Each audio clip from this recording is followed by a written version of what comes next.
Hello teacher, my name is Kanapong Thaisamonsuk. Student number is 663600641 and today I will talk about chapter 3 in Computer Network. The topic is transport layer. For the outline, we have introduction, transport layer protocol, user datagram protocol, and transmission control protocol. For objective, we introduce general service we normally require from the transport layer, such as process-to-process communication, addressing, multiplexing, error flow, and congestion control.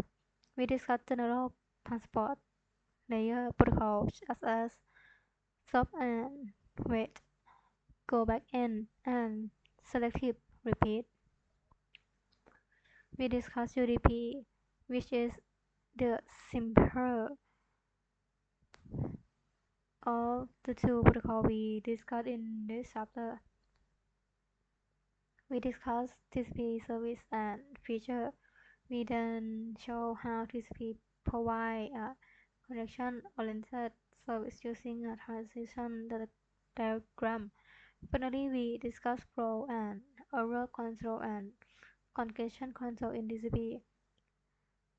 Introduction: the transport layer provides a process-to-process communication between two application layers. Communication is provided using a logical connection, which means that the two application layers assume that there is an imaginary direct connection through which they can send and receive messages.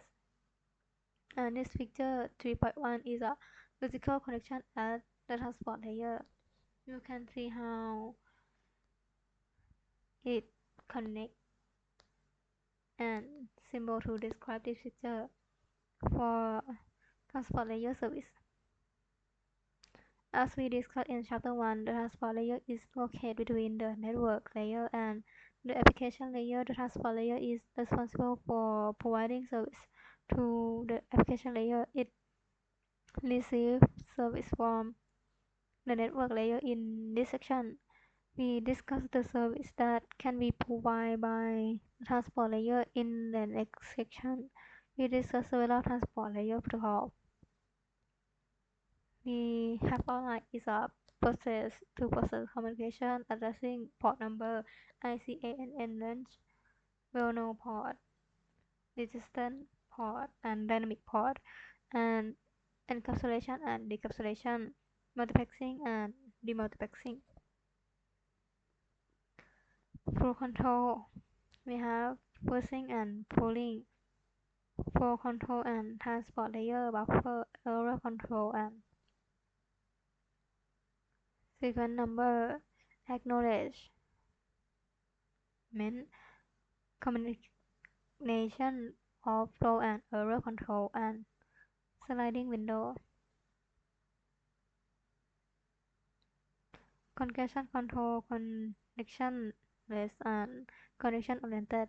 Connectionless service, connection oriented service, finite state machine.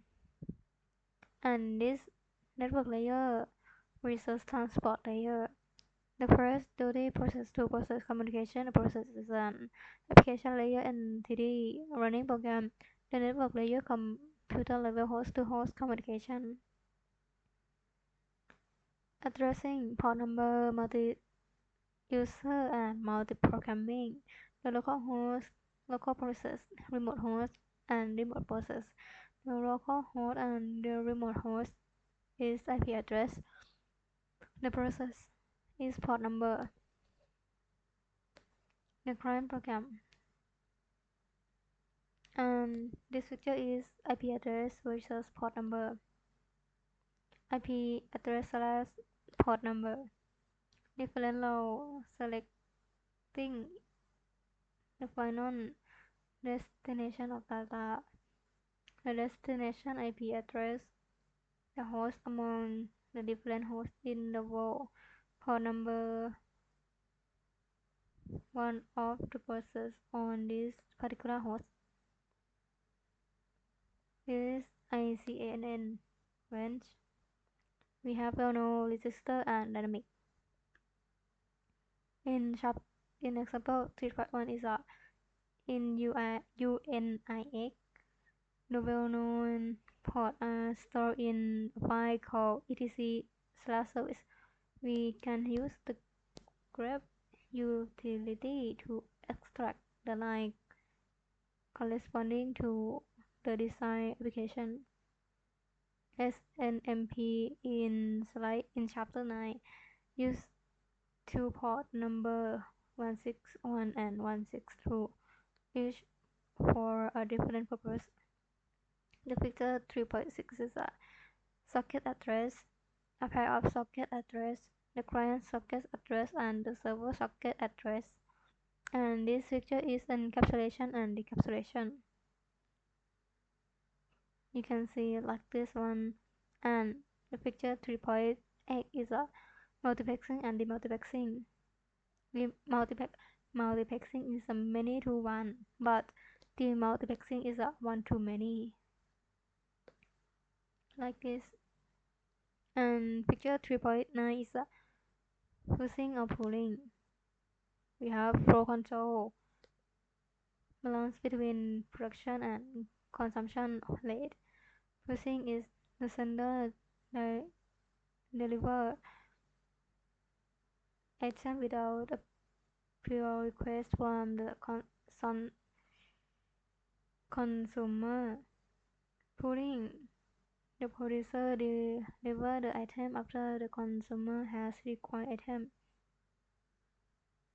Just like this. And figure 3.10 is a flow control at the transport layer. The sending process, the sending transport layer แล้วก็ and the receiving transport layer, the receiving process.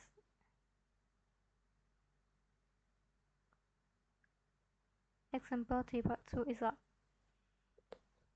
the above discussion require that the consumer communicate with the provider on two occasions when the buffer is full and when there are bucket size if the two parties use a buffer with only one slot.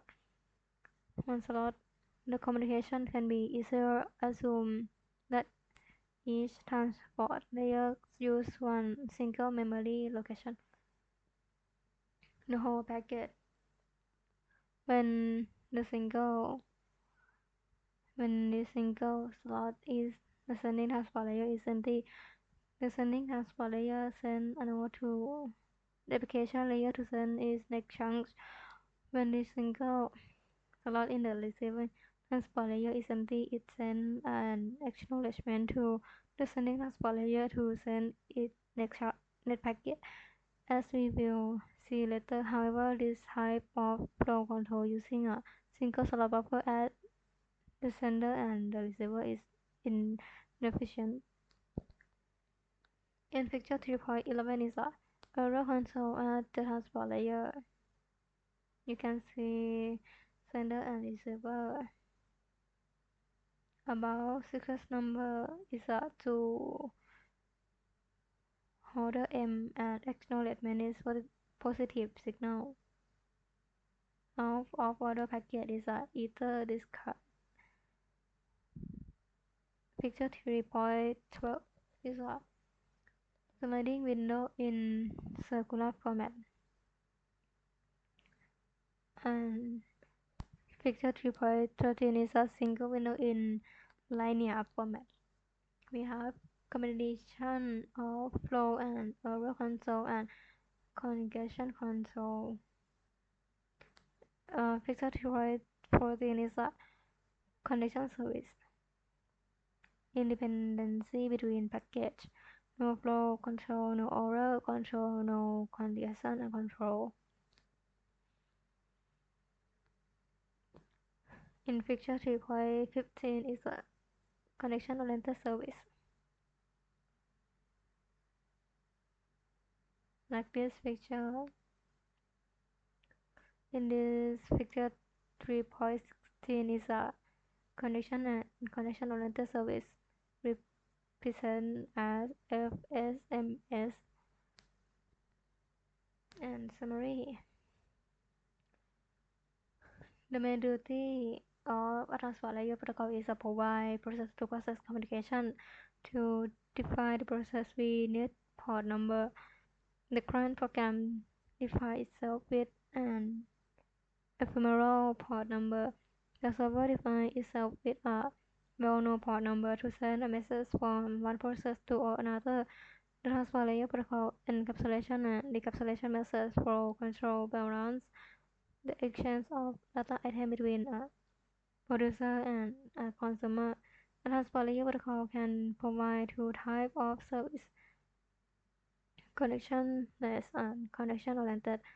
In a connectionless service, the sender sends package to the receiver without any connection establishment. In a connection-oriented service, the client and the server first need to establish a connection between themselves.